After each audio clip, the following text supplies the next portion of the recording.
Hey, good morning, everyone. Thanks for attending this. Actually, I guess now we're afternoon. Good afternoon, everyone. Thanks for attending. We are eager to share ideas with you about responding to the coronavirus and, be practical, stay legal.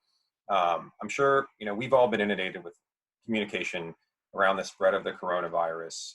If your inbox looks anything like mine, so you've received dozens of updates from whether they're insurance companies or business partners or various media outlets. Understandably, this is uncharted territory for all of us. And we hope to share some ideas that will help you and your executive team make the best decisions for your company and employees based on your business needs. So let's get moving. We got about an hour. This webinar has been approved for one SHRM credit and is still pending approval for one HRCI credit. The SHRM certificate will be emailed to attendees post-event, and the HRCI credit, once it's approved, I'll send that out as well. This webinar idea it was hatched just on Friday with Adam and Jeremy and I when we realized that there was so much to share about the coronavirus that wasn't being covered in the national news as it would impact individual employers and employees. So just a quick outline of our agenda. I'll provide some brief bios, then share some high-level insurance updates. Adam and Jeremy will then each provide insight into a few topics from telework to layoffs and several others. We'll then move to a segment where our panelists will jointly discuss recent client issues and potential solutions. Lastly, we'll move to Q&A from you, the audience, and try and close out right on time at 1 p.m. If necessary, we'll have a short overtime session to address unanswered questions, but we'll formally close the webinar at 1 so you can get back to your day and the SHRM credits if that's what you're here for as well. That's based upon that. So some intros, just me first. My name is Brian Klickner, and I'm with Risk Strategies. I've worked for over a decade as an insurance broker and another 5 years as an executive in a Virginia-based government contractor. Here at Risk Strategies, my team and I work with clients to create bespoke employee benefit programs that engage employees, maximize transparency, while controlling and mitigating costs where possible. From digital enrollment to custom mobile app enabled employee advocacy with health care experience management, to direct contracts with hospital systems and physicians, to removing the big four insurance carriers from the equation, allowing for enhanced client experience and cost mitigation. We're doing all of these things today for our clients. Next is Adam Calli. Adam is a 20-plus year HR veteran and principal consultant and founder for ARC Human Capital LLC, with focuses on helping organizations reap the rewards of the promise of modern HR while meeting their compliance mandates. Primarily focused on small and medium-sized businesses, he enjoys seeing how well-run HR can have positive strategic impact on a company. When not consulting, he's an HR instructor for George Mason University's Executive and Professional Education Program and is one of only 41 active instructors nationwide for the Society of Human Resources Management. And Jeremy Schneider. Jeremy is a labor and employment attorney in the Washington, D.C. regional office of Jackson Lewis, PC. He represents employers in a wide variety of employment, non-compete, and whistleblower litigation. Jeremy also provides advice and training to management to help employers avoid litigation, which is key. We all want to do that. So a quick insurance update, and then I'll hand it over to Adam. So COVID-19 or the coronavirus, as we all know, is a pandemic, is new terrain for all of us. Things are rapidly evolving. So I'll outline a few things here, but understand it's likely to change as the days pass. So testing, last week carriers were talking about no cost share testing. Testing is the actual test, the nose swab and the lab charges associated with running that test. Test related services. This week, the conversation has moved to the possibility of no cost test related services, which would include a virtual visit, office visit, urgent care, emergency room cost sharing being removed if it is related to the coronavirus testing being done. That's still on the plate. It's being talked about. Testing cost, as of now, cost estimates range from $50 to $100 for the actual processing of the test. This does not take into consideration any associated office virtual urgent care visit with potentially. From what we know, CMS has said that this test is like a $50 test. So carriers are likely scrambling to negotiate terms with LabCorp, Quest, and others. The IRS issued guidelines on your HSA eligible plans. Basically, they said they have ruled that waiving cost sharing for the above will not jeopardize HSA tax favored status. When you're talking about insured medical plans or the fully insured medical plans that that many of you that are on this may be covered by, generally speaking, carriers are making these changes and imposing them across their book of business. State and federal officials continue to promote no cost share testing or no cost testing. Self-funded or ASO medical plans, generally speaking, you will have to make some decision for your plan relative to whether they want or you want no cost testing and no cost testing and test related services. This is you. Please engage with your carrier and your insurance professional. We're recommending to our clients to agree to no cost testing. The space of no cost testing related services is emerging, so we really don't have, there's no consistency across carriers as of now. For these changes to the underlying coverage of self-funded plans, make sure you confirm with the stop loss carrier. There is no impact to the current rates, and that they are planning to cover COVID-19 related illness, same as any other illness as it relates to accumulating towards your individual stop loss deductible or aggregate stop loss attachment point. As far as treatment, there is no treatment for COVID-19, only for the symptoms and the illnesses that present and those who test positive and may have mild cases, pneumonia or beyond that. There's no vaccination nor antiviral medication at this time. As of now, carriers are all stating that any treatment will be covered the same as any other illness, which means cost sharing provisions according to the plan coverage. So whatever your plan would cover for the flu or any other type of medical condition would be how they would carry that out, just with the provision now of like no cost testing. Lastly, on insurance, the guidance that we have is that self-quarantine is not considered towards the elimination period of your short-term disability coverage. There must be a disease diagnosis to trigger that elimination period. So with that, at a high level with some insurance updates, I'll close on that and hand off to Adam Calli to share some insights that he's prepared. Hello, everyone, and thank you for joining us today. It's an honor to be one of the three musketeers here discussing the joys of life under the coronavirus. I do have a few slides to share. I'll be kind of popping in and out of being a talking head and sharing some slides. So let me just pull those up for you here.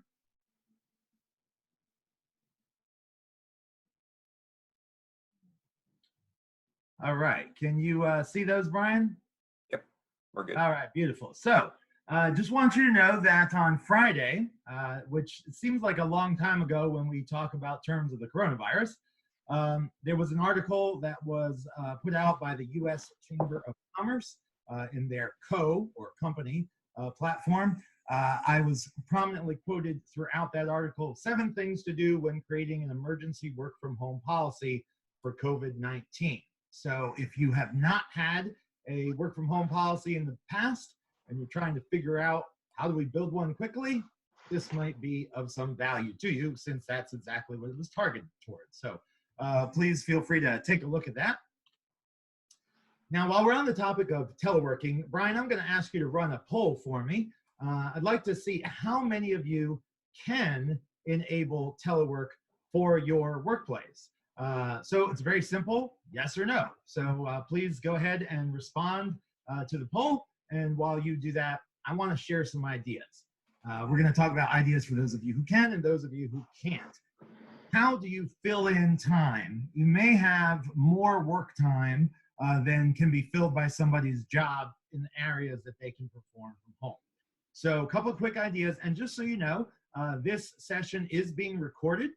You will be able to return to it. So if we seem to go a little quick and perhaps you're unable to take notes fast enough, don't worry about it. The recording will be available to you and you can listen to the Three Musketeers over and over. But first of all, I'd like to mention training. We're often too busy to get training done at work. This may be the prime time to get that virtual sexual harassment training done that you always talk about doing and you're always chasing after your staff to do it. So this is the time to get it done and check that box. Let's talk about performance appraisals for a moment. We're going to look at this from a few different angles.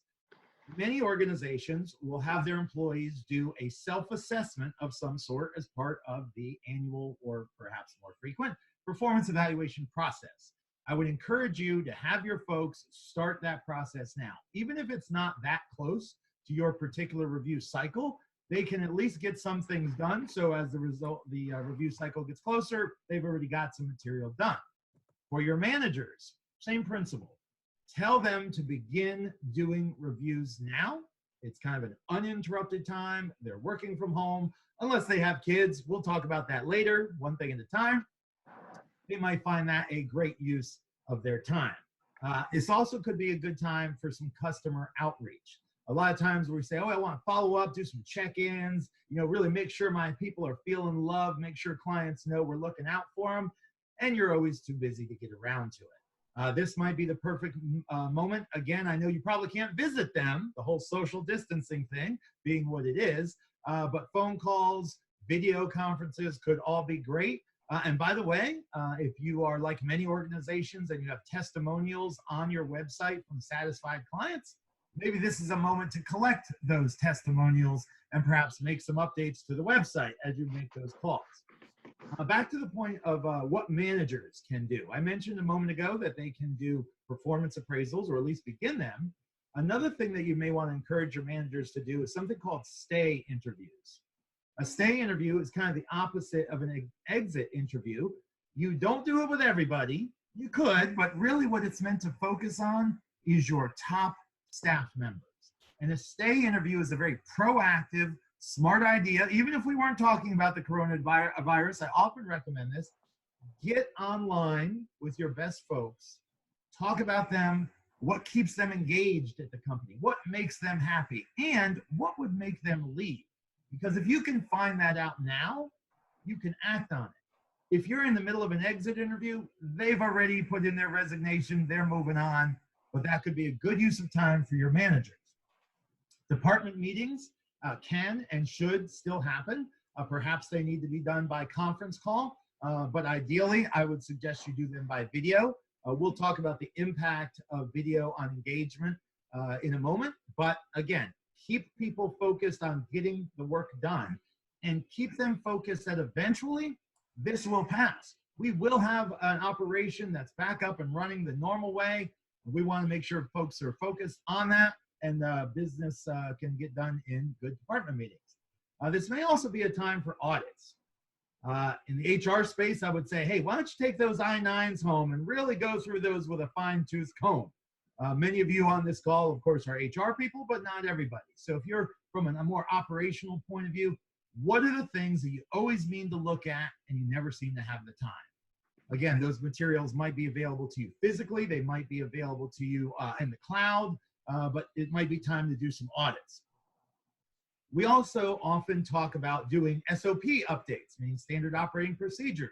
Let's get those things down on paper. You never know who's going to quit or retire or whatever. That's the kind of thing that can also be done from home. There are many organizations on this call who represent government contractors. And I know that one of the ways that you can enable yourself to compete for business is by showing that your organization has various certifications at the organizational level. And here I'm talking about things like ISO, CMMI, or Six Sigma. Those are special efforts, they're corporate efforts, they're outside of the realm of the work you perform for your clients. This could be the perfect time to begin to identify what work is going to be done by who and divvy that work up so that folks can begin to craft the materials required to earn those certifications. Because when the coronavirus is in the real view mirror and we're all moving on, getting those certs can, again, help your organization compete for new business. And finally, this might be an opportunity to craft some marketing materials, maybe have some people write some white papers. Now that's all great for those who can work from home, but what about those who can't work from home? There's a lot of blue collar workers out there. I know we've got some folks potentially online from that space. What do you do with them? Well, just throwing out some ideas. We're talking about things like maintenance, repairs, cleaning. And I'm gonna ask you to go back in time with me for a moment. Let's talk about the recession. I paid a visit to Honda, and I'm talking about the motor company, up in Marysville, Ohio, a couple years ago. I was up there teaching for SHRM, and while I was there, I did a tour of their facilities, and very interesting place, never been to a assembly line like that. And I asked them, what did they do during the recession? And they told me they did not lay off a single person. Now, I'm not saying you should do what Honda can do. We'll talk about that more in a moment. But here's where I'm going with this. They found work for everybody. Blue-collar employees working on an assembly line clearly cannot telework, right? Find the work. Create the work. And what could that be? That could be upgrades of systems, installations. You know, a lot of times we're talking about switching over between systems. We try to do it at midnight on a Tuesday, or we do it on a weekend so as not to interrupt the operation. Perhaps this is the time to make some system upgrades or some crossovers that won't interfere since people are not there. This is the time for beautification projects. My friends, let's get that employee break room painted. Let's get the outside of the building beautified. It's springtime. It's time for mulch. It's time for planting flowers and bushes. Those are the kinds of things that may seem like make work in some ways, and to a certain extent they are, but if they benefit the company and people are still earning their paycheck, who's going to complain? So look for those kind of opportunities. Community service on behalf of the company. A lot of organizations pay people to do that already. But at this time, when our country really needs to pull together, maybe you get some folks to go out and pick up food and deliver it to food banks. And you pay them for that. I'm not saying you can do this. I'm not saying you should do this. I'm saying this is the time for creative problem solving. And if you're in HR, people are looking to you for creative solutions. So here's a couple for you. This also might be a time, I mentioned compliance training for those who are working from home.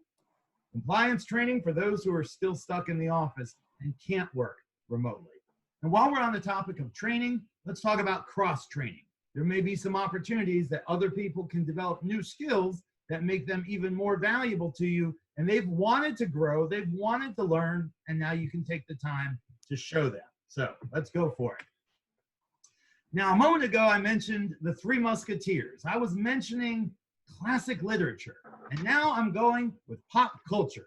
So I hope you recognize this gentleman. That would be Captain Jack Sparrow of the famous, Pirates of the Caribbean. And he has a funny statement that I always like. He says, the only rule that matters are these: what a man can do, what a man can't do. And what I'd like you all to take that, now I'm not trying to be sexist, I'm only just quoting the captain here. What I'm trying to get for you to think about is this: long term. This coronavirus issue is not going to be over in a couple of weeks. There is reason to believe that we could be wrapping this up somewhere in the July or August timeframe. So as you begin to think about what you want to do for your employees, I want you to think, as Captain Jack says, what can you do and what can't you do? Because you might look me in the eye and say, Adam, we want to be like Google. Google is saying we're paying all of our people, even those who are not working as full as they usually would be. My local school system, everybody's off, my kids are at home. The school system has put out the word that everybody's getting paid. That's great. You may want to do that, but can you? I would caution you to not be making plans that are going to last the next 2 weeks, but rather make plans that are going to last 2 and more months. There has been some speculation that we might hit the peak of this issue in early May. Now, my friends, if the peak is in early May, that means we got to come down the other side. And I don't know how far down the other side it's going to take it before we can sort of get back to running normal lives. So my caution to you here is this: think about, what do you need to do to maintain the entity, the company, in the long term? Preserve your flexibility. Don't overcommit too early. I was speaking to one client, and they were saying, we're debating how much we should allow our employees to go negative in PTO if they have to use PTO, they can't work a lot from home.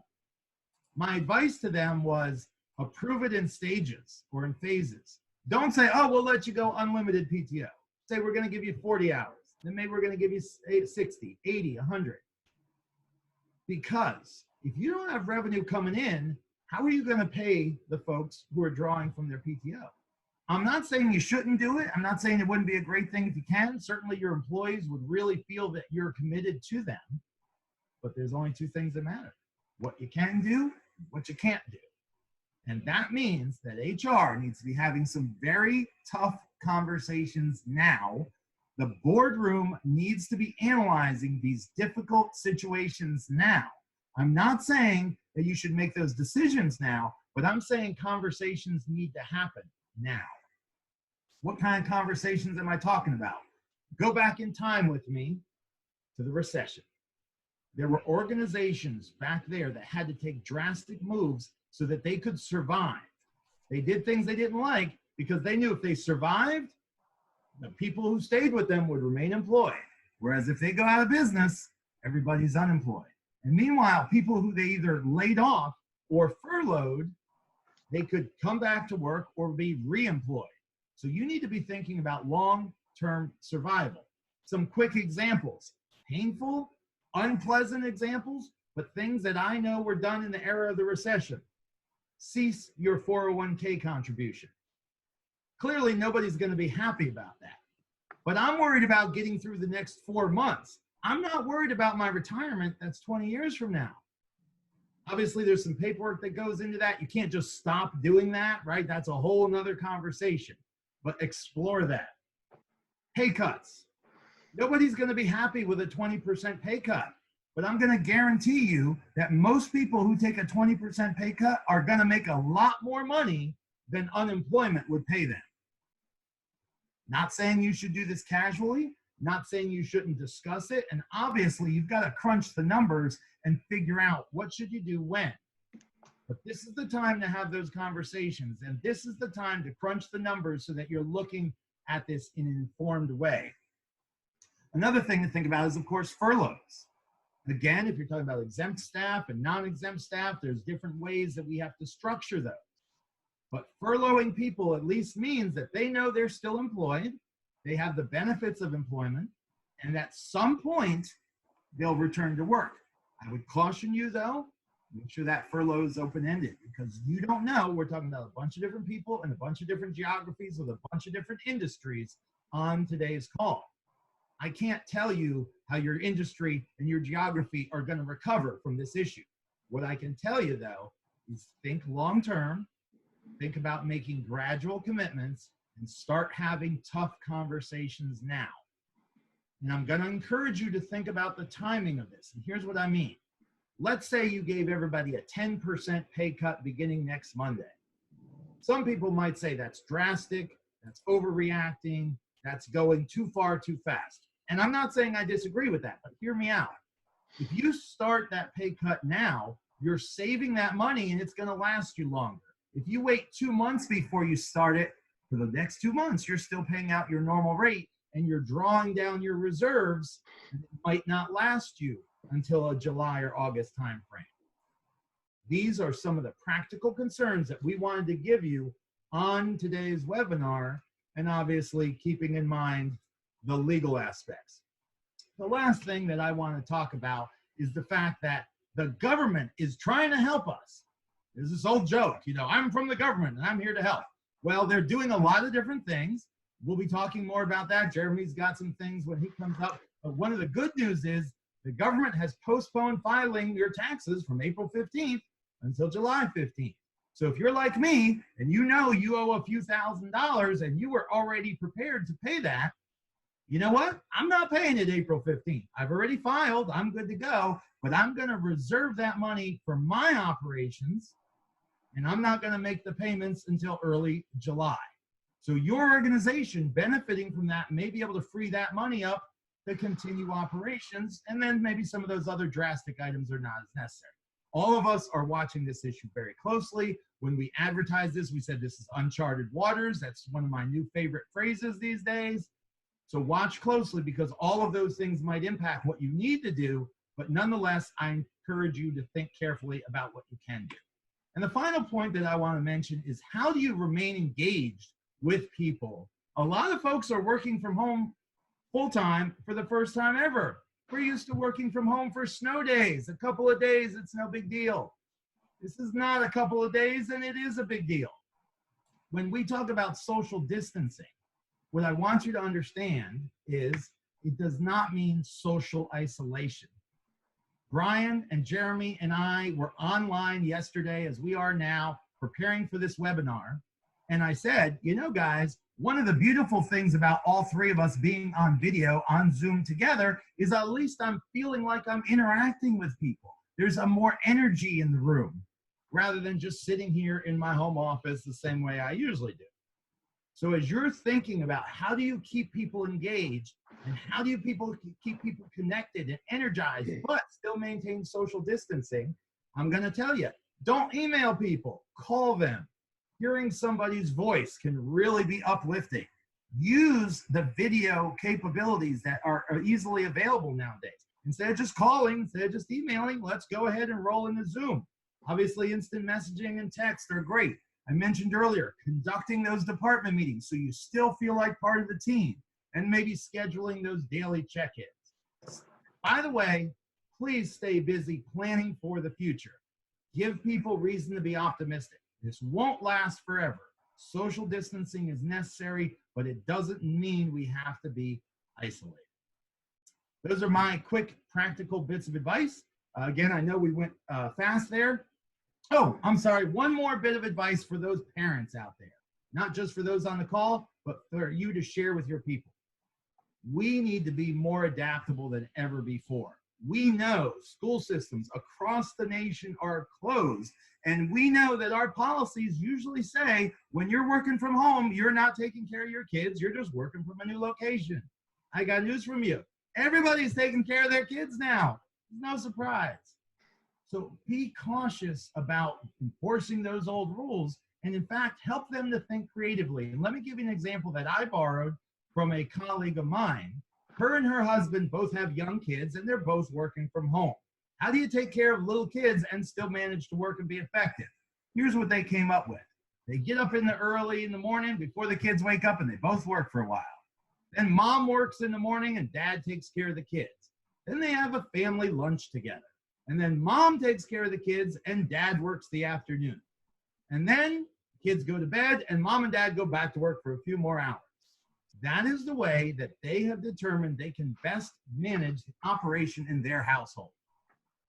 Think about that for yourself. Think about sharing that. Now, I know some of you hardliners out there are going to say, my people should be working 8 hours a day. Welcome to coronavirus reality, my friends. Things are different. And so, by the way, what do you do if you're a single parent? Well, if you have some neighbors who are also parents, maybe you send your kids there and you work half the day for free and no worries, and then you switch and you've got the kids. That might be good. By the way, my daughters are both great babysitters. You might be able to hire them too. But now enough. Jeremy, I turn it over to you, sir. Thanks, Adam. Appreciate it. Brian, maybe you want to do the results of the poll. So it looks like almost everybody can work from home, which is great. That's a good option for your staff. I'll just add one thing before I get into my kind of main topics about teleworking that Adam sort of reminded me of in his last bit there about being flexible. You know, we, in the first couple weeks of this, had a lot of clients calling and asking, okay, how do we get a telework policy up and going in the next 24 hours? Because we're going to close, you know, the physical office on Monday, and we want everybody to be working from home. And, you know, of course, throughout the years, we've helped lots of clients do that. What we haven't done in recent years is tell clients how to do it in this current environment. And in this current environment, the kind of the watchword is flexibility, while also making sure that you are not, or that your employees are able to complete their work, right? So that's the balance. You have to strike it with, okay, if our folks are going to be working from home, what is it exactly that we can expect from them, while also giving them some flexibility in order to manage, you know, this sort of new paradigm that we're currently living in. And one thing that we have come up with and have helped some clients with, I'd be happy to help anyone here, is kind of a work from home agreement. which is worked out between a supervisor and an employee on an individual basis. It sets out the expectations for the work from home arrangement, sets out the hours that a person plans to keep, and we advise our clients to be flexible if they can be on that. Also makes clear that the employees are expected to continue performing their job as required, but of course allowing them to do it from home. And so that's one thing that, you know, our firm has helped a lot of clients do in the last couple of weeks, is come up with these individualized telework agreements. But on the topics where I was thinking of focusing is when I was preparing for this, or when we were all preparing for this, I thought to myself, okay, what are the 3 or 4 things that clients are calling me about right now almost every day? And, you know, the one that I think is probably the most difficult to navigate actually hasn't changed a whole lot in the last couple weeks. And the reason for that is you'll get the same questions from me on this topic that you would any other time that you call, putting aside the coronavirus at all. And that's the topic of layoffs. So I've been helping a lot of clients in the last couple days navigate issues related to having to lay folks off because of the current environment, the sort of, you know, unpredictability of funding, especially for nonprofits. That's an issue that's coming up more and more. Restaurants and bars having to close locations entirely, or operating on a skeleton crew for takeout or delivery. It seems like a lot of cities are sort of shaking out that they're allowing restaurants to remain open, but only for takeout or delivery. And so, you know, what do you do when you're faced with potential layoffs? And so what I've been telling clients, or what I've been talking to clients about, really are the same things that I would talk to you about if you called me 2 months ago and asked me if you were going to let somebody go, right? So the questions I typically run down are, okay, let's talk about this person as an individual that you're deciding to let go. What is their role in the company? What are the things that they do every day? Who's going to absorb their duties? Do you have a plan to replace that person in some time in the foreseeable future? Has that person complained about anything in the last couple months? Has that person complained about discrimination or unfair treatment? Are they complained about retaliation? Then of course I ask, you know, clients, okay, let's run down whether or not that person is an older worker. There's, for folks who are over 40, which sounds ridiculous, but that's the way the law shakes out. Folks who are over 40 are older workers. There's a special set of circumstances related to them. They're sort of an at-risk or a riskier population to let go of. If you're talking about letting go of multiple people, now we're talking about, let's compare these people to one another. Why are you choosing these people in particular to have their jobs be eliminated, right? And so we want to try to eliminate all the risk that's associated with the specific layoffs that you're planning to conduct before you go forward and conduct them. And I'll also tell you that, you know, there really hasn't been a client where I've said recently, absent circumstances where you've got an employee who's recently complained about something or something like that, where I've said to them, okay, you shouldn't be letting these people go. Now, I'm not recommending letting people go. I think Adam raises a good point that, you know, this time requires some flexibility. It requires some nimbleness, right? You want to make a decision based on long-term health of the organization, assuming that we're going to be in this for a number of months now. But when push comes to shove, and I've had government contractor clients call me about this issue, I've had nonprofit clients call me about this issue. If in the next couple months, you know that your funding is not coming, then you are going to have to make some hard choices. What I typically recommend is you give somebody like me a call. You just talk to us. We will walk you through. It's a 20-minute conversation. We answer all these questions. Of course, there's always, like any other termination, there's always considerations about when you let somebody go, when do you have to give them their next paycheck? Do you have to reimburse them or pay them for their accrued PTO? Do you have to pay them for their accrued sick? These are all the same questions I ask every time a client wants to let somebody go, but you still have to think about these things in this context. and specific to coronavirus, I've been asking clients questions like, okay, has this person said that they have some symptoms? Has this person, recently been out on medical leave? Has this person complained of a cough, or have you visibly observed them appearing to be ill? Now, we'll talk a little bit about what the EOC has recently said about sort of your observations and your interactions with employees who may have illnesses right now in this kind of pandemic that we're working under. But we'll ask those same questions. You don't want to target, it's not about targeting an employee. It's not about terminating an employee. You have to think of it as eliminating a position and why that position is necessary to be eliminated.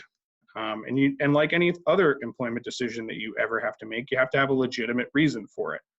You can't just throw your hands up and say it's coronavirus with no sort of grounding, right? The issue has to be, okay, the coronavirus has led to this reality. The reality is the government has shifted its focus. It has, canceled our contract because it's going to dedicate resources to something totally different.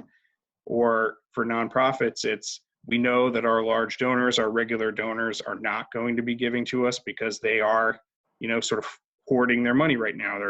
They're conserving their resources, really.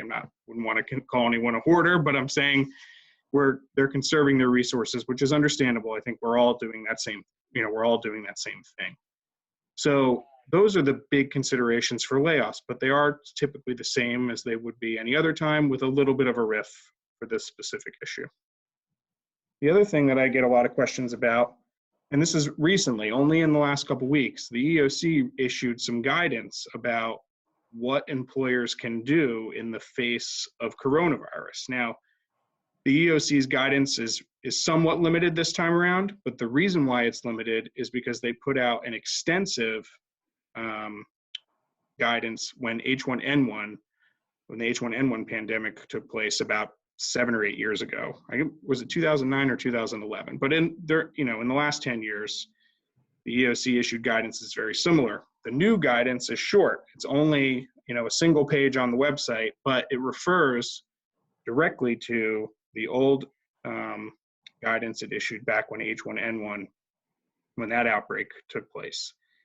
And what you really have to kind of make, the way you look at this guidance, and I think it's the most important thing, is that at bottom, at its base level, the ADA still applies. So your normal requirements under the ADA are in place. They continue to remain in place. There is no get out of jail free card for the coronavirus, right? But what the EOC has said is that the new guidance that they issue with regard to pandemics does rely upon what the CDC and state and local governments have said are the things that employers should do in reaction to the pandemic. So, for example, one of the main things that clients have been calling about is what kind of information can we ask of our employees? What are the questions that we're allowed to ask given this environment? Normally, the ADA would preclude employers from just asking their employees all the time if they're sick or if they're not feeling well, right? But because, and this shift happened in the last couple of weeks when the World Health Organization declared this a pandemic, when that formal shift happened, the EEOC issued this guidance that basically permits employers to gather more information about their employees in light of the risk of exposure to other employees, right? And so think about what the ADA really is about, or what all employment discrimination laws are really about. It's about making the workplace safe for everyone who's there. In OSHA, for those of you who deal with OSHA, manufacturers, typically that's where a lot of those OSHA issues come in, but there's also under OSHA guidance, there's a kind of a general duty that all employers have to maintain a safe working environment for their employees. And of course, a potential pandemic or a potential outbreak of an illness would implicate that. And so what you're allowed to do now, I think, and under this situation, is be more liberal with what you ask your employees. So you can ask your employees if they're experiencing symptoms of the pandemic virus. So you can ask them if they have recently had fever or chills or a cough or a shortness of breath or sore throat. Now, what you do with that information remains the same as under the ADA. If you gather sort of medical information about your employees, you're supposed to maintain that confidentially. Don't reveal that to anyone else in the workplace. One question that I got a couple weeks ago, and I wasn't really able to tell employers that they were allowed to do this, was the issue of taking body temperature of their employees. Now the EEOC has said that generally asking someone for their body temperature is a medical exam. You can't just willy-nilly require medical exams in the workplace. But now, because the CDC and state and local health authorities have acknowledged community spread of coronavirus, you can measure your employee's body temperature. Now, that employers, and the guidance specifically says this, employers should be aware that this alone doesn't mean that someone has coronavirus. There are folks who have a fever for other reasons. There are also folks who have coronavirus who don't have a high temperature.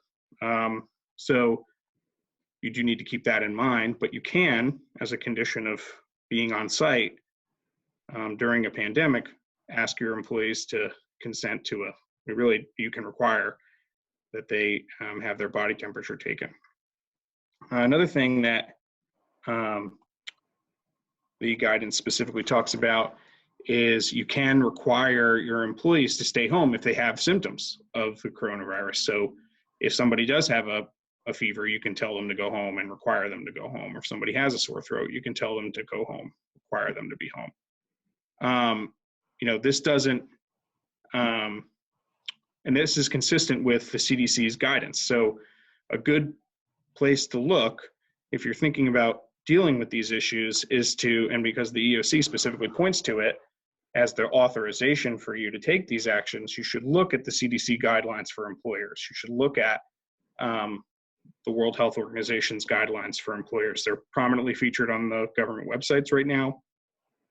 A lot of you probably already had, some of these posters put up in your offices. I know in our restrooms in our office, before we were all banished to our homes, we had posters from the CDC talking about hand washing and all that. You should get those posters if you're still on the work site. You should get those posters, download them, print them, prominently display them in places where people will see them.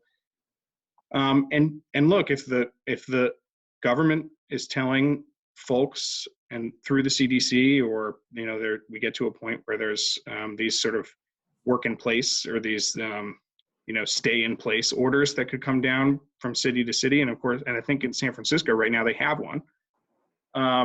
What you should be able to do is follow that guidance, and that's what these EEOC guidelines are really all about.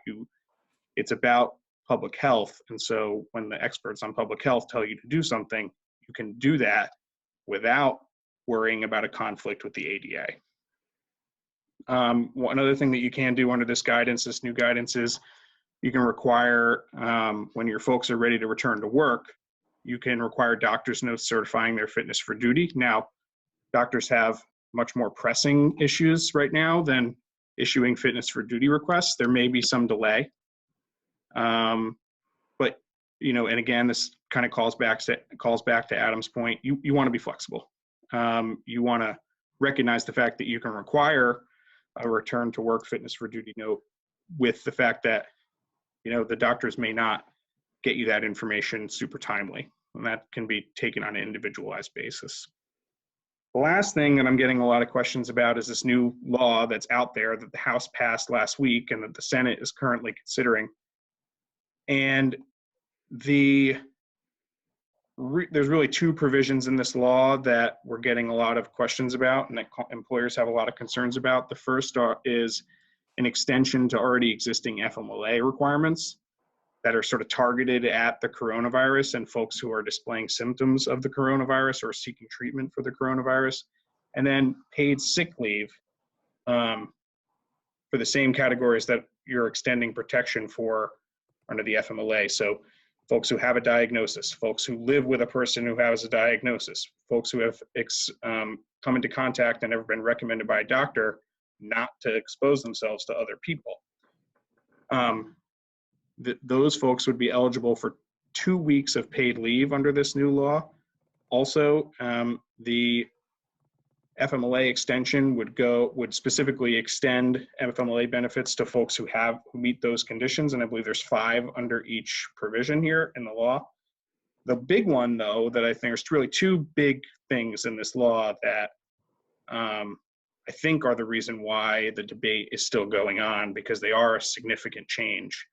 The first is one of the eligibility requirements for the FMLA and the sick leave are you can take this new type of FMLA leave or take this paid sick leave if you are a parent who has a child who's under 18 whose school has been closed as a result of the pandemic.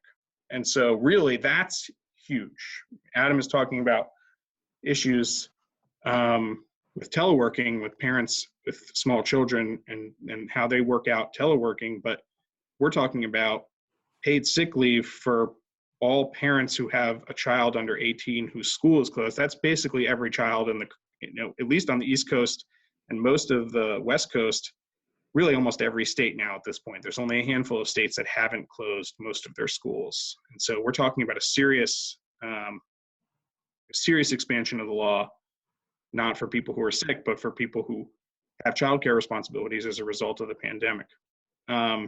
I am seeing a question in the chat that says, has the bill already passed or is it still under consideration? And is there somewhere that references or summarizes this law? So first question, the House has passed it. Then it goes to the Senate for debate and consideration and a vote. The last I read over this week was that the Senate is likely to take up a vote either today or tomorrow on the issue. That's what people are saying. When the Senate passes the bill, it'll go to the president for signature. The president's pushing it, so it doesn't look like it's an issue in terms of the president vetoing. The second question was, is there somewhere that references or summarizes the law? So my firm has got about 800 lawyers, but we've put 40 lawyers on the case on the coronavirus, and then we have a kind of a task force.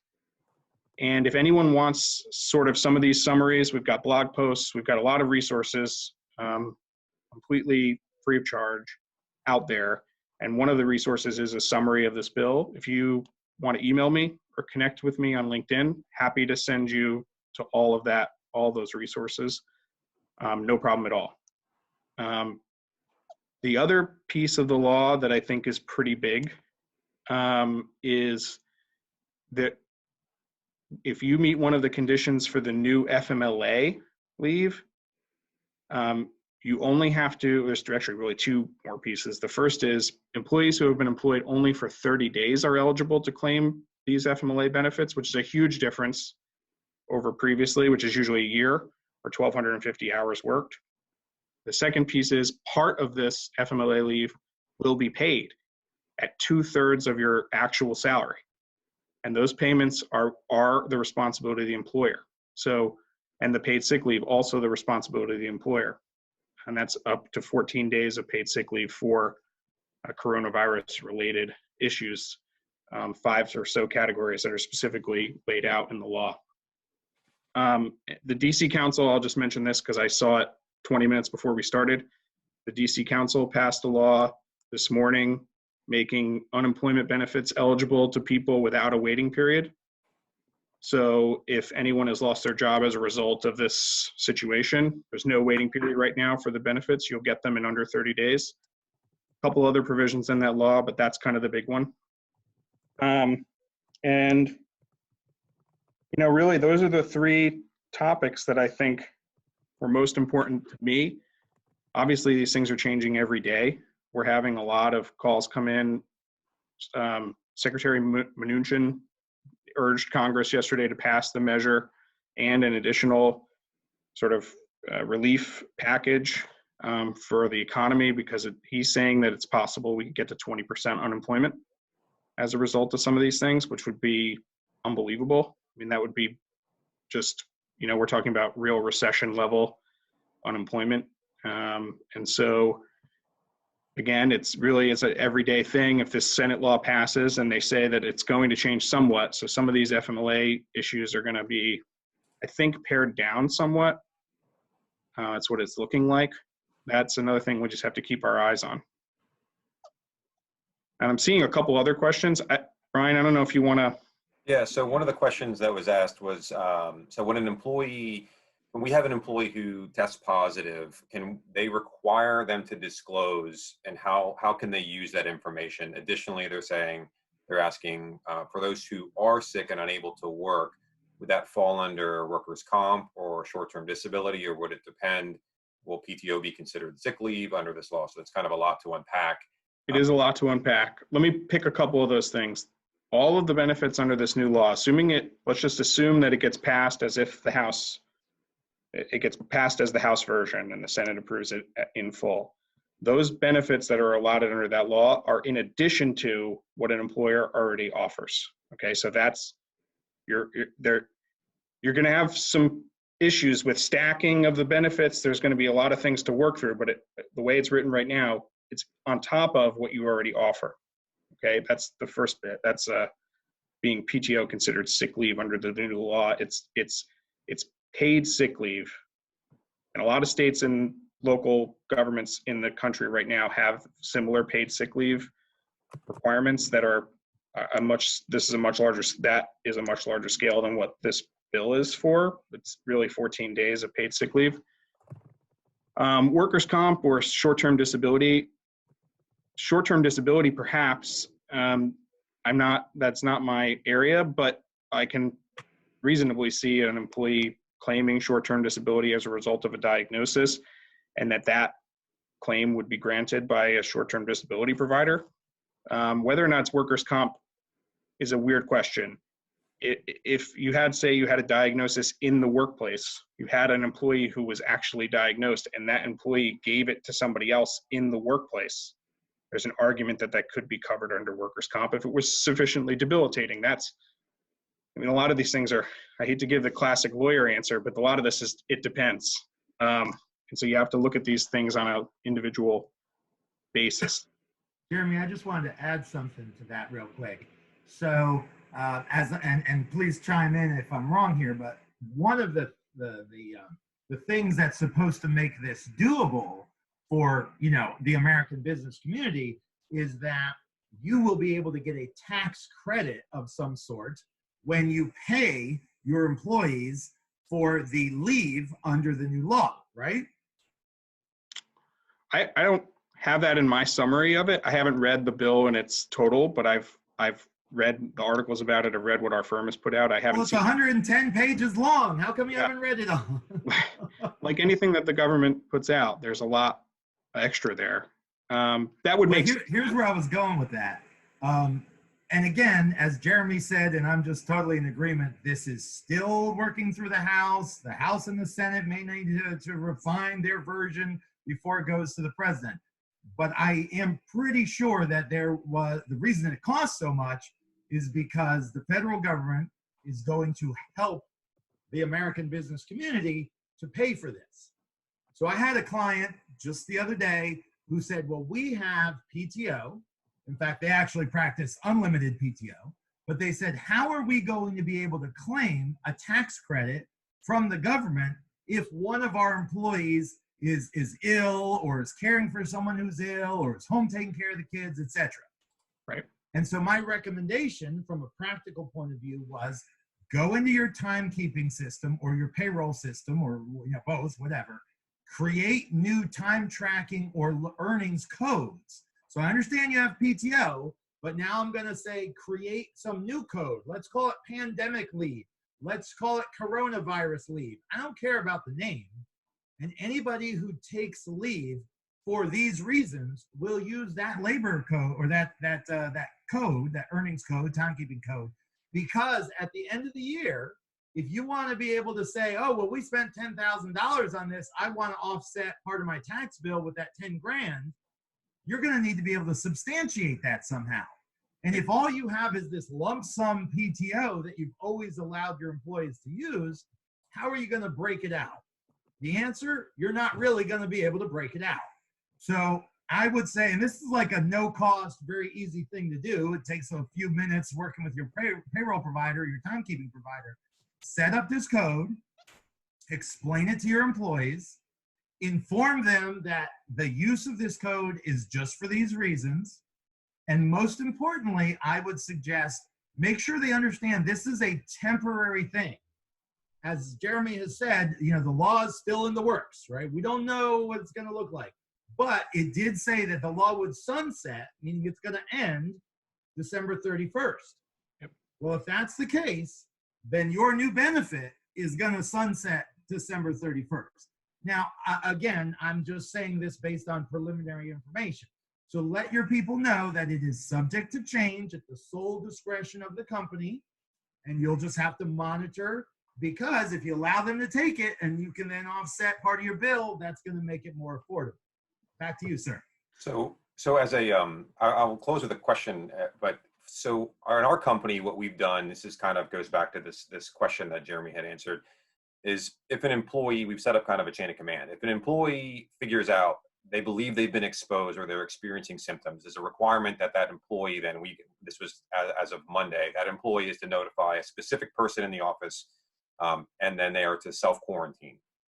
Fortunately for us, we're in a position where we can telework easily, but we provide notice to one of our managing directors. Therefore, privacy is maintained. The reason for why we would potentially be self-quarantined, or if we come down with symptoms and need to not be even able to telework at that point in time, that's still protected because HIPAA still does apply.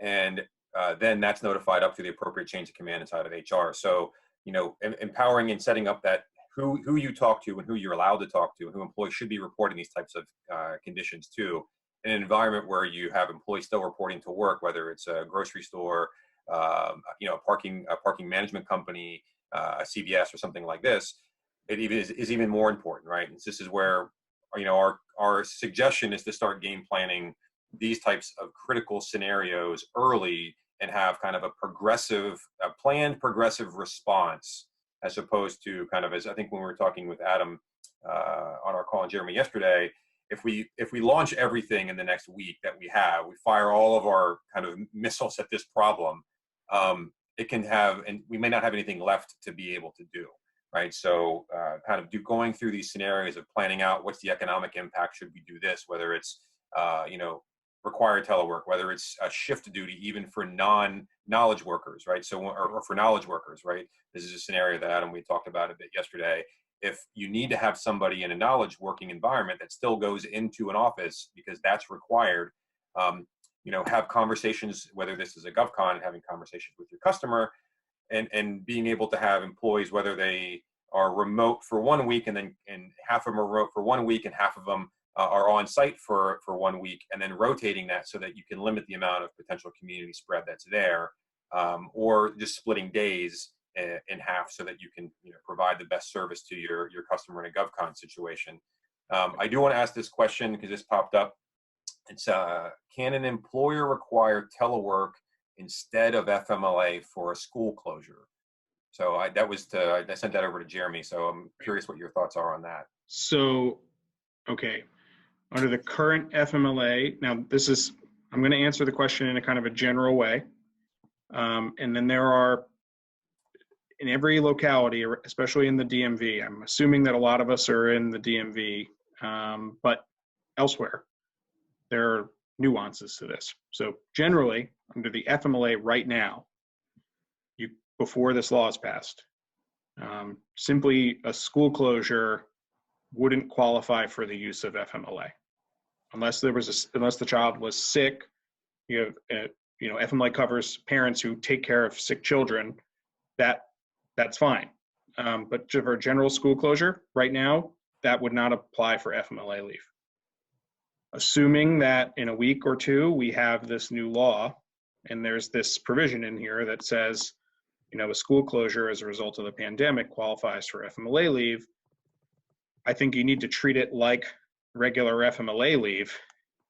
If an employee has a qualifying event and they request it and it meets the criteria for a qualifying event, I think you have to give them that FMLA leave. Now, Again, I think what's going to happen what's happening in the Senate is some of these provisions are getting pared down.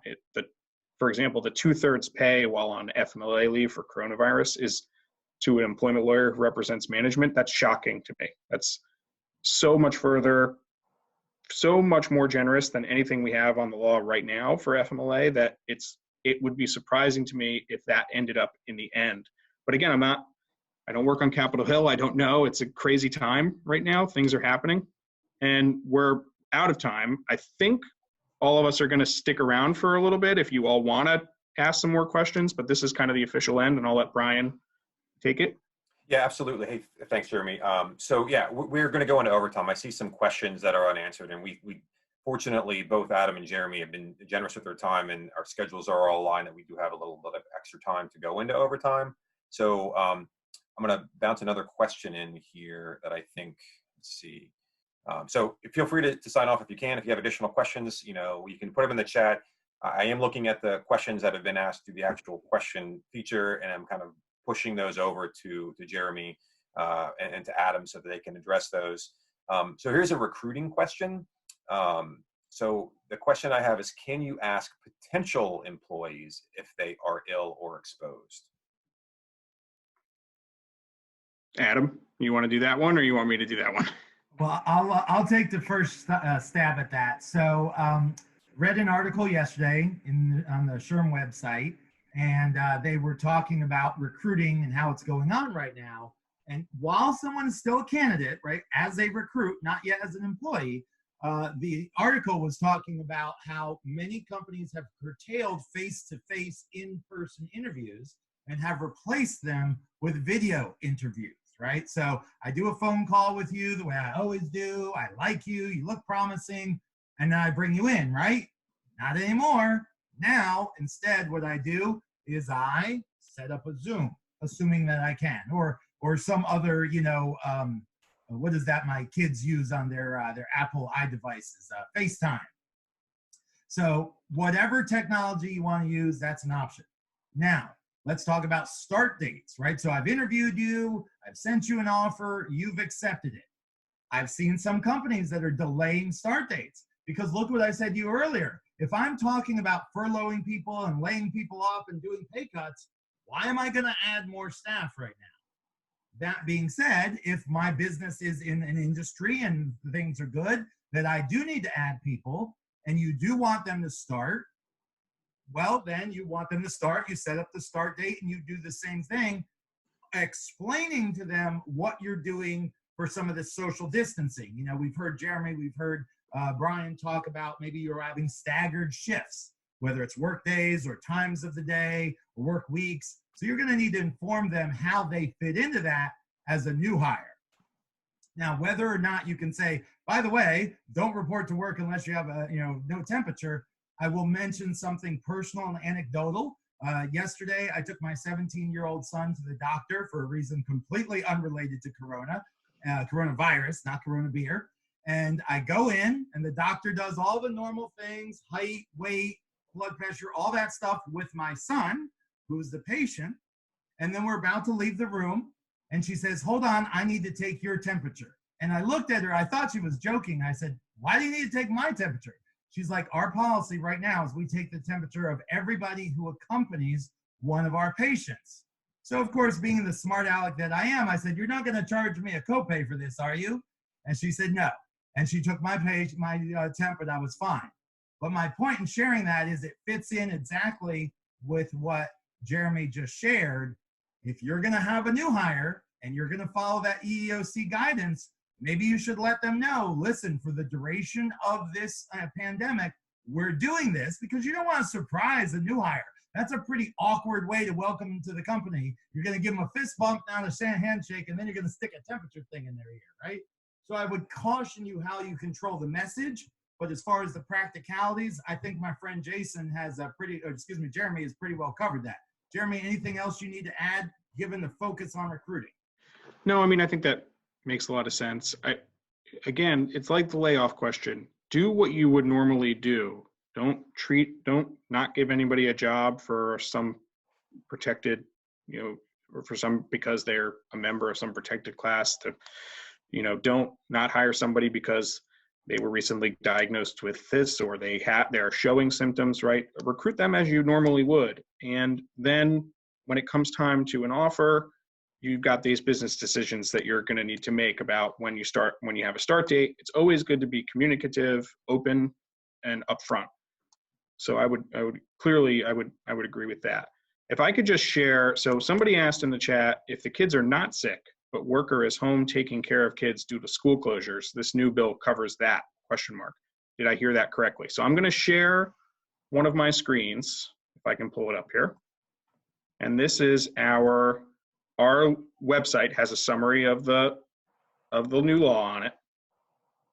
And this is the new FMLA leave entitlements. And each of these bullets are the qualifying events. The third qualifying event here, and I'll highlight it. I just want to make sure everybody can see. Brian, can you see it? Absolutely. So this is the language here. To care for a child of the employee who is under 18 years old if the elementary or secondary school or place of care has been closed or the child care provider of the child is unavailable due to a public health emergency. So vague, as a lot of these laws typically are. Public health emergency, I think as a general rule, we're in that. And this is pretty broad. This is if a school is closed or a place of care is closed or a child care provider is unavailable. I mean, there's a lot of stuff here.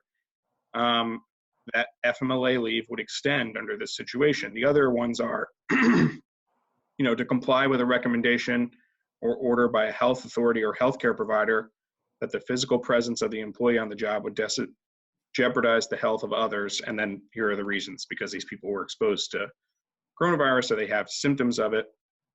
And then this is the same, except you're taking care of a family member who has symptoms or was diagnosed. So I hope that answers your question. Although again, it's fluid. This could change. We don't know what the final bill is going to look like, but kind of a plain reading of our summary, that's really what it is. Hey, Jeremy. Sure. There's a question that came in that said, so this employer has employees all over the world managing projects. It's a nonprofit, and they've had a number of people that have returned back to the U.S. from spots that would be considered, I think, with their level 3 spots, Okay. Like this. And so the question, I think this is giving you some context for the question. It says, can an employer require a fitness of duty note to return to work even if the employer has asked employees to work from home? So I think some of these things overlap with each other, right?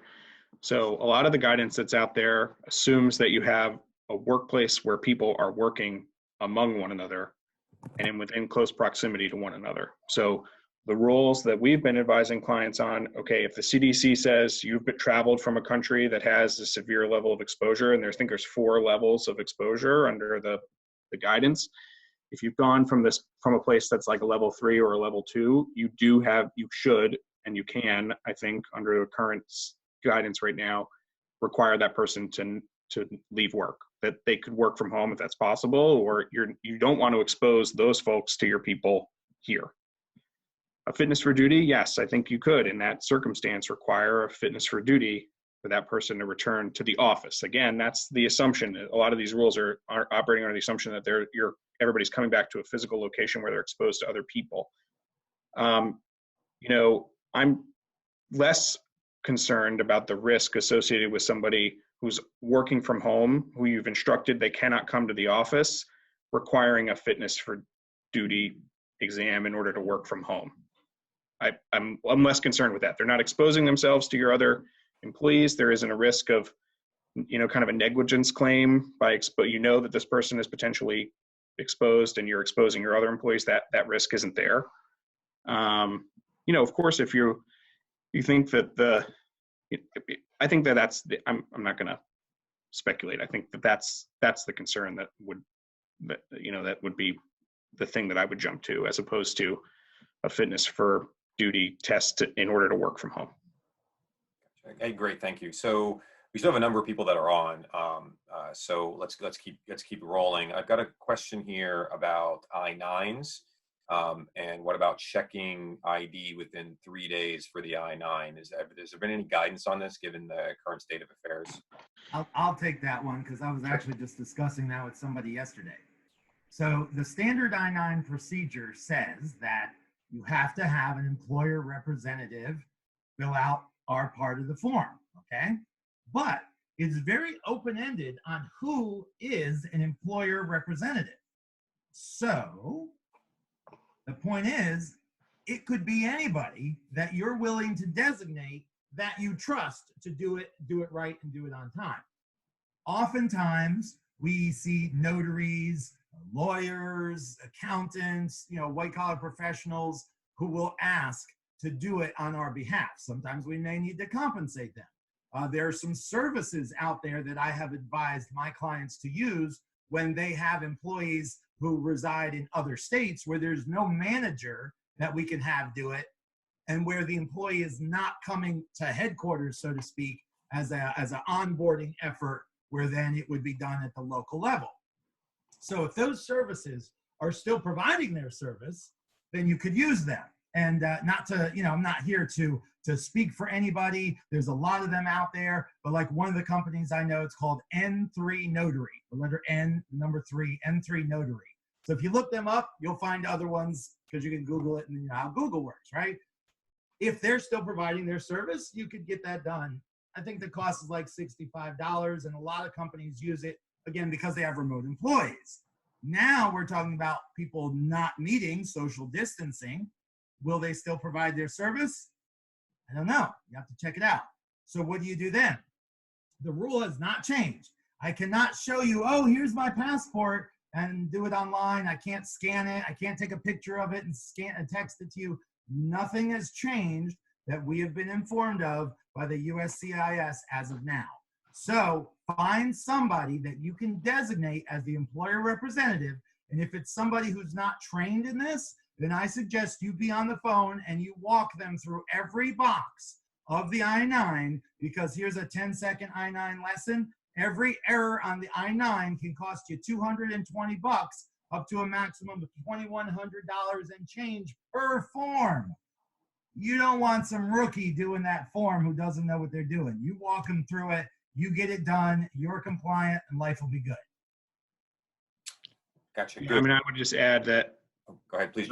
no guarantee that USCIS won't issue some kind of guidance. They have issued guidance on other immigration issues, but it's possible. It could be they could waive they could waive some of the requirements. I just don't know, but we're not. I don't think we're at that point yet. But they're looking at it. There was one question I saw in the chat that I thought I would just really quickly bring up, and that was. Hold on, I think I lost it.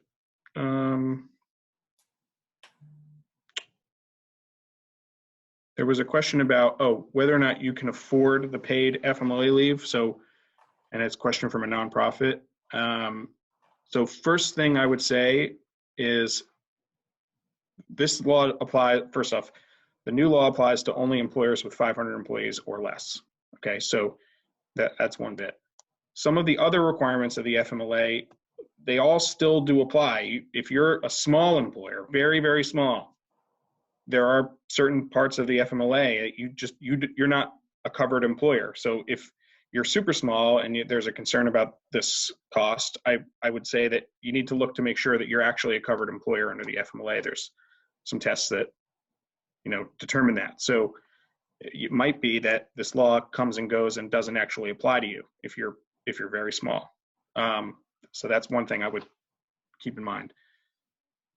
The other thing about not affording it is tough. These are kind of business decisions as opposed to legal compliance decisions. If this law passes as it currently is written, there might not be much relief for employers who have to bear that cost.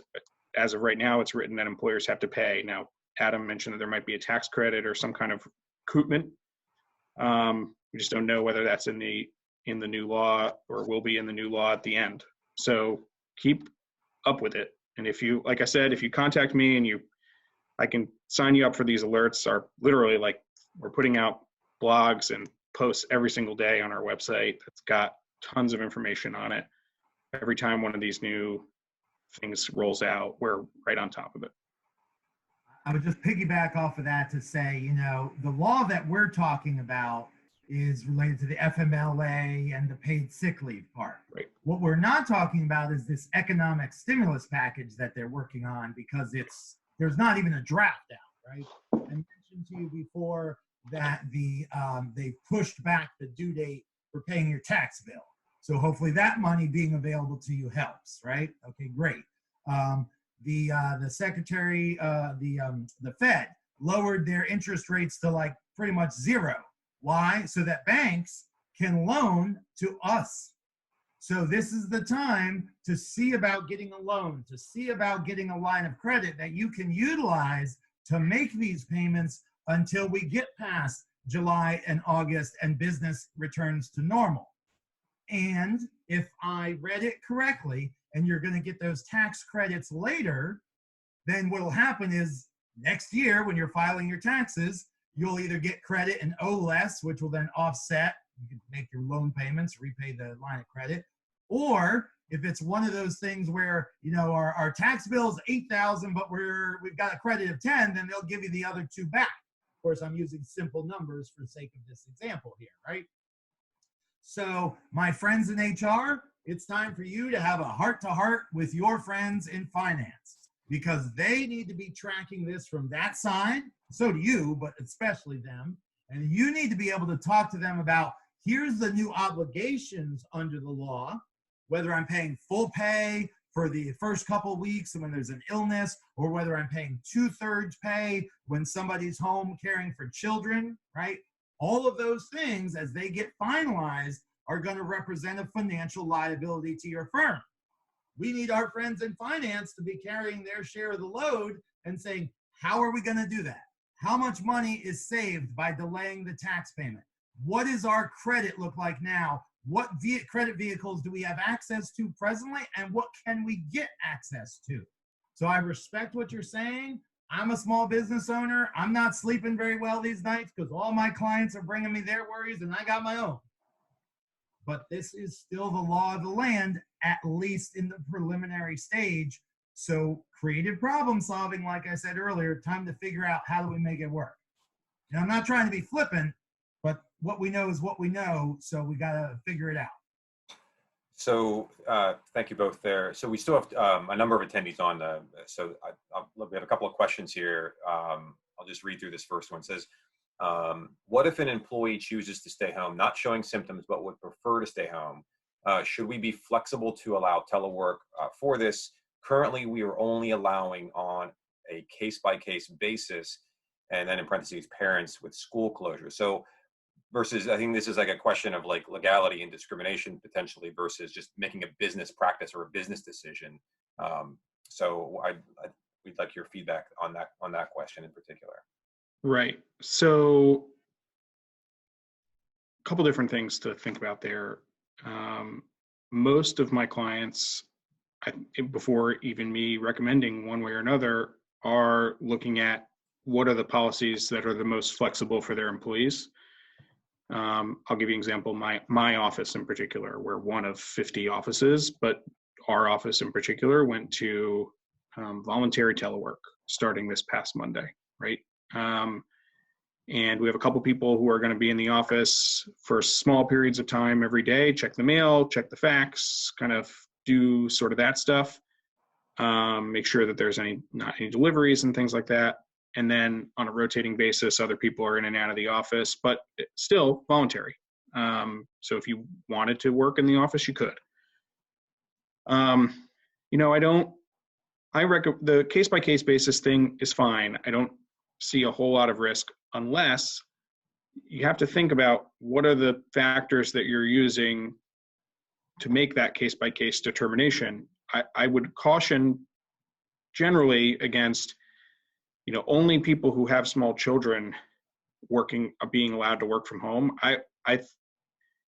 There's not like a overt legal risk associated with that, but when you're kind of pairing up or you're dividing up your workforce into these groups that are that are one thing and a group that's another thing. I mean, for example, in the District of Columbia, there's a specific protected classification for people who have familial responsibilities, right? And that's like age, race, gender, familiar responsibilities, among others. I would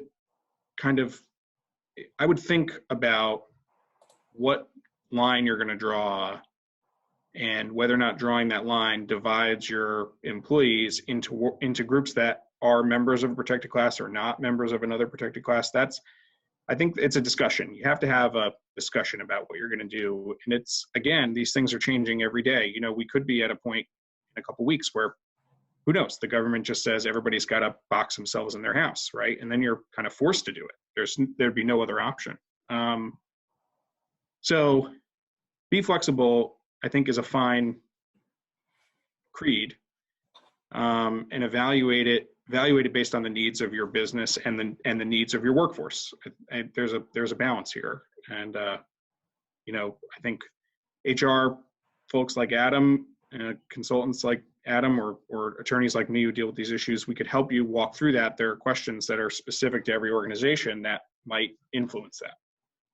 Just to piggyback off of Jeremy's good point, you know, this is definitely the time where your communication skills are going to be challenged, right?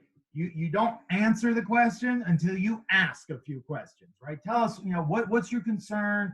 What are you trying to get to? What's the problem you're facing? Because you want to have a good handle on things before you just start spouting out possibilities. Because, you know, as Jeremy said, you could be, you know, slicing up your workforce and making commitments that you might regret. So if somebody just says, you know, I want to work from home out of my other favorite watchword these days, abundance of caution, and I just want to stay home, I want to be safe. Well, I respect you want to be safe. And if you want to do that, I might be willing to be flexible, but you got to understand, as you make the choice that you're picking, if you work from home and I don't have telework, you're not getting paid. And if you don't have young kids, there are not going to be a basis for your payment under the new law, which we've already exhaustively discussed.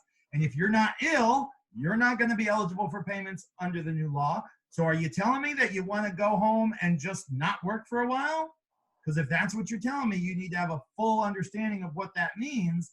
And oh, by the way, if you just don't want to come to work and you're not protected under any of these variations of the current or proposed legislation, then what you're basically saying is you don't want to work, and I may not have the ability to let you telework. Now, I already gave you like 10 options for creative telework work, but that's not going to fill in from now until June or July or August. So people are going to have to make hard choices for themselves. If I wanted to quit my job and crawl in a bomb shelter that I'm building in my backyard, I could do that. But my boss is not necessarily going to continue to employ me 6 months from now when I finally crawl out. I do see a GovCon. I do see a GovCon question in the questions, Brian, if you want to look at that one. Yeah, that was on the list. So, so we are a GovCon and have folks in a skiff. These folks may be reduced to 2 or 3 days a week for work, but they are exempt. How do we address this with pay, benefits, eligibility? Ultimately, the government client is who's going to dictate the ability for these employees to report to work and to work, and what the schedules will look like, what they'll basically pay them for. Right. This is tough. We talked about this when we were prepping. A couple different issues, right? Real quick on the issue of telework. If you have employees that are working in a skiff or in the intelligence community or in cleared environments, probably those folks are not going to be able to telework. That's going to be an issue you're going to need to deal with.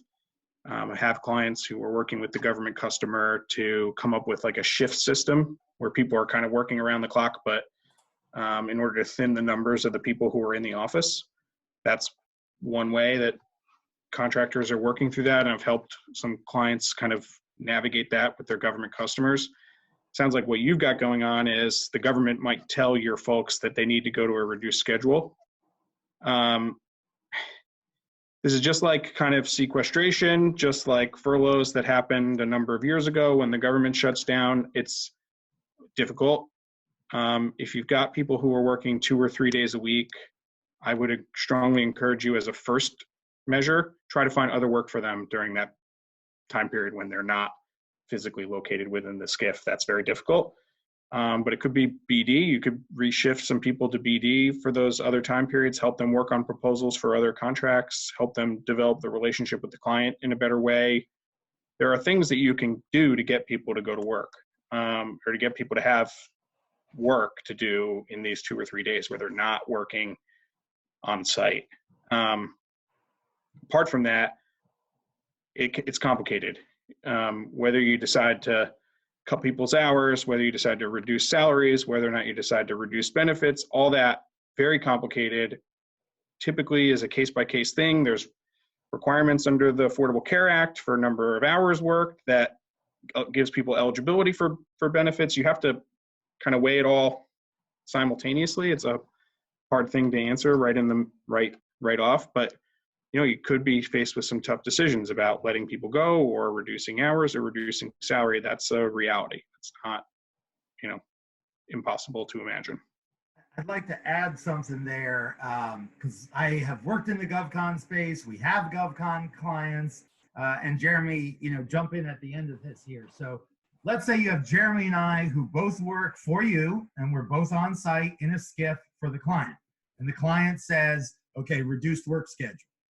So maybe what you do, you say, okay, Adam, you're going to work this whole week.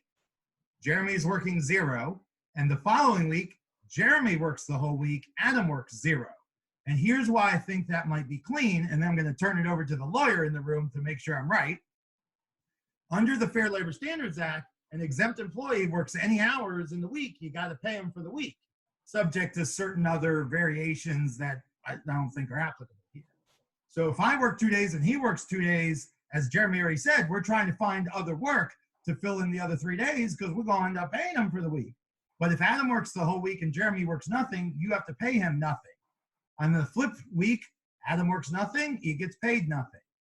This goes back to where we were talking earlier about, will people be able to use their PTO? And if they exhaust available PTO, will you let them go negative? And oh, by the way, an employee on PTO is not generating revenue for you. So if Jeremy is working 2 days, he's only working so much, generating so much revenue for you. Will you be able to afford to pay people PTO, both what they've accrued and potentially additional? That takes us back to where this conversation began earlier. Excuse me. So Jeremy, let me throw that back to you from an FLSA exempt, on duty, not on duty part of view. What else you got to add there, my friend? That's one way of doing it, which is normally okay. You have to look at the work week. You've got to look at a couple other different things when you're talking about FLSA compliance. Another option is, and it's not necessarily the best option from an employee's perspective, but requiring the use of PTO during days in which they're not physically on site at a client. That is one other way that you can manage it. The person's going to get paid the same if they take 2 days of leave and they work for 3 days. So that's a way to kind of mitigate that. Going negative in PTO, not always the best option from an employer. What if the person quits after the pandemic is done and you're kind of on the hook? There are options, but it does. I would also say, this is another point, is you all in the GovCon industry know you are at the mercy of your client. That relationship is very important. You need to guard that relationship, right? Because that's your source of revenue. So work really closely with the government, with your Corps, with your, the contracting officer. You really want to work closely with those people to kind of develop creative solutions to what they're requiring of you. This is a good time to focus on that relationship as well, because some agencies are more generous than others. They may not say, especially in the intelligence community, like the CIA is still working, right? There is that mission goes on, perhaps now more importantly than ever, right? When our kind of country is at a compromised state, the mission is as important as it has ever been. And so those agencies, my understanding and knowing some people who work there and knowing some contractors who work there, that they're not cutting a whole lot of time because they still have an important mission that isn't really directly impacted by the virus. So we still have a number of people on, but I also need to be respectful of the panelist time as well. So maybe I've got a number of questions that we can just kind of like do maybe a little bit more rapid fire. So one of them is, what's a furlough, and what's the right way to do it? So I don't know that it's necessarily an easy answer, but if you can give some insight into, we talked about today a little bit, furlough versus layoff. Right. Can I take that one? Yeah, go for it. So a furlough is where you basically say, don't come to work, I'm not paying you, but you're still an employee. I did see a question earlier and somebody said, hey, I'm a nonprofit, can I do furloughs? Yes, anybody can do a furlough. Obviously, there's a lot of communication that goes into it. You have to analyze the way you structure it, right? Like I said, if you furlough an exempt employee for a week, you don't have to pay them. Whether you allow them to use PTO, we've already been over that and we're running out of time, so we're just going up quick. But they're still employed. They could go to at least in Virginia, they could go and claim unemployment. You may furlough them with a set end date, or you may furlough them open-ended because we're not sure when we're going to be able to bring them back. They're still an employee, so you still got benefits aspects and things like that. They still maintain their tenure, right? Their employment has concluded, but you're telling them, don't come to work. I don't have work. They're not paying you. It's like an unexpected unpaid vacation. That's the quick version. Next. That is the quick version. Yeah, there's a question that says, I work for a manufacturer. How do we address what Congresswoman Whitman sent, further reduced public gatherings, no more than 10 individuals? It says this does not include normal operations at essential services, which I think is ultimately one of the kind of key questions is what is essential services, but it says such as manufacturers, distribution centers, airport bus, train, medical facilities, grocery stores, and pharmacies. Right. So I guess that the question really revolves around this essential piece. Right. First thing I would say is you have to keep an eye on your state and local authorities, right? So San Francisco is on a basic Italy-like shutdown right now. You're really not allowed to leave your home absent circumstances that are required, like going to the doctor, like going to the supermarket. That's what they're doing. So keep an eye on your state and local requirements. Right now, the federal guidelines are just that. They are guidelines. You could get yourself into trouble if you're openly flaunting them as an employer. I can imagine a situation in which you're getting yourself in trouble and there's some risk associated with that. Manufacturers, other employers, there are creative ways to kind of reduce your numbers at any given time when people are working. You can go to these shifts. You can go to like a night shift, like morning shift, day shift, which essentially cuts the number of people who are physically located in your office by a third, right? Now if that's possible, you have to get creative, right? The idea of gatherings, right now it doesn't look like going to work, and if there just so happens to be more than 10 people is, quote, non-essential. I think what they're thinking of is concerts. They're thinking of conventions. They're thinking of going to the beach. There's, like I just read in Miami, they say that people are just flaunting it and they're going to the beach. There's thousands of people on Miami Beach. That's kind of what they're looking at. That's what the guidelines are pointed at right now. So, think about creative solutions for reducing the number of people who are in close proximity to one another, right? Help everybody. That's what we're doing. We're doing this to blunt the impact of the virus, right? So take a forward thinking, way of approaching that issue at work. But I don't think you have to, at this point, shut down operation because just so happens that 10 people are congregated with one another. Good, thanks. Let's see.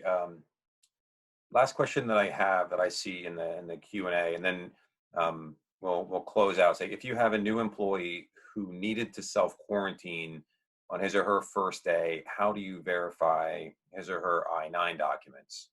Is that just maybe a matter of maybe shifting the first day? Well, I think part of it goes back to the conversation I had earlier about picking a designated representative and walking them through the process on the phone. That said, if somebody was coming to me and said, oh, I'm going to start work on Monday, and then something came up unrelated to the coronavirus, they said, oh, my kid's sick, I'd be like, okay, we're going to delay your start date till tomorrow, right? Things happen, I delay your start date. You're not even an employee yet. So if you came to me and said, I need to self-quarantine for 2 weeks, I might say, okay, I'm going to delay your start date. Now, that's my gut instinct.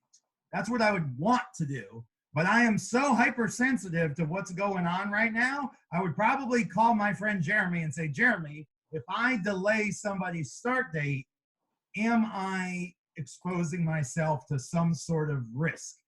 So Jeremy, take it away. There's always risk. It's another classic lawyer answer. The big area risk with saying to somebody, I'm just delaying your start date, is they've already quit their other job. And now they obviously can't go back to work during the interim. There's a chance that there's some period of time in which they're not employed. I can imagine a creative claim that says that that's some kind of actionable thing. You could be sued for that. It's possible. You know, what I would do in that situation is, if you know ahead of time, I think Adam's point is well taken. Delaying the start date usually isn't a huge deal. If it's a short period of time, we're in a time where we don't know what that is going to end up being. I think that there are ways that you could verify the I-9 things without, again, this is not a situation, we're not in a situation right now where everyone is under total quarantine. Also, would be extremely uncanny to me if I had a client call and say, a person who we hired who was supposed to start today actually contracted the coronavirus like yesterday and needs to quarantine. That, in my mind, is such a rare and remote consideration. I would probably do the same thing you normally do for all your employees right now, and then kind of massage it as we go along. When if the quarantine measures get more serious and they get more severe, then maybe we're changing it. But right now, I mean, somebody can come to work and you can do that. I mean, they can come physically to work and do these things. You just, you have to kind of work within the current framework, though. Good, thank you. So with that, I want to close. We had so Adam and Jeremy, awesome stuff. I mean, great information, and thank you very much. We had talked, and a couple of our calls leading up to this and our planning sessions, that this likely would be like episode 1 of the Three Musketeers, to borrow a term from Adam. Just because it's so dynamic, and what's happening today will be different tomorrow, Friday, and then on into next week. So it's highly likely, and I anticipate that everybody that's attended this will get an invite for one likely next week. We haven't gone to that planning phase because this came together so quickly. We didn't have the opportunity to get deep into what will we talk about next, although we knew there'd be tons of content to talk about that's relevant to small businesses, medium-sized businesses, just simply because it's unprecedented. So just with that, expect that there will be some follow-up on this. Jeremy and Adam's contact information has been provided.